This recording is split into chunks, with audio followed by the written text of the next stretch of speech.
ಭಾರತ್ ಜೋಡೋ ನ್ಯಾಯ ಯಾತ್ರೆಗೆ ಬಿಜೆಪಿ ಅಡ್ಡಿ ಮಾಡಿದೆ ಅಂತ ಆರೋಪಿಸಿ ಇಂದು ರಾಜ್ಯಾದ್ಯಂತ ಕಾಂಗ್ರೆಸ್ ಪ್ರತಿಭಟನೆಯನ್ನು ನಡೆಸಿತು. ಈ ಹಿನ್ನೆಲೆಯಲ್ಲಿ ಗಡಿ ಜಿಲ್ಲೆ ಚಾಮರಾಜನಗರದಲ್ಲೂ ಬಿಜೆಪಿ ಬೃಹತ್ ಪ್ರತಿಭಟನೆಯನ್ನು ನಡೆಸಿದ್ದು, ಕೇಂದ್ರ ಸರ್ಕಾರ ಹಾಗೂ ಬಿಜೆಪಿ ವಿರುದ್ಧ ಧಿಕ್ಕಾರ ಕೂಗಿ ಆಕ್ರೋಶ ವ್ಯಕ್ತಪಡಿಸಿದೆ.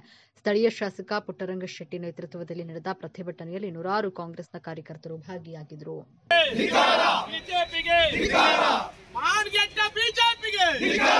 ಸಾಹೇಬರ ಆದೇಶದ ಮೇರೆಗೆ ಇವತ್ತು ಕರ್ನಾಟಕದಾದ್ಯಂತ ನಾವು ಇವತ್ತು ಪ್ರತಿಭಟನೆಯನ್ನು ಮಾಡ್ತಾ ಇದ್ದೀವಿ.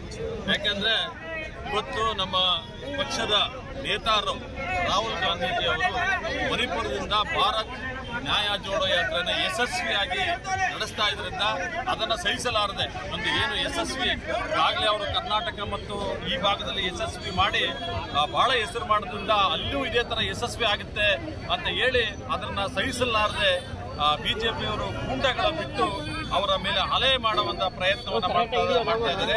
ಇದು ನಿಜಕ್ಕೂ ಪ್ರಜಾಪ್ರಭುತ್ವದ ಕಗ್ಗೊಲೆ ಅಂತ ನಾವು ಹೇಳಕ್ಕೆ ಇಚ್ಛೆ ಪಡ್ತಾ ಇದ್ವಿ. ಆದ್ರಿಂದ ಅದರ ವಿರುದ್ಧ ನಾವು ಇವತ್ತು ಪ್ರತಿಭಟಿಸಿ ಅವ್ರನ್ನ ಬಂಧಿಸಬೇಕು ಅಂತ ಹೇಳಿ ಈ ಮುಖಾಂತರ ನಾವು ಈ ಪ್ರತಿಭಟನೆ ಮೂಲಕ ನಾವು ತಿಳಿಸ್ತಾ ಇದ್ದೀವಿ.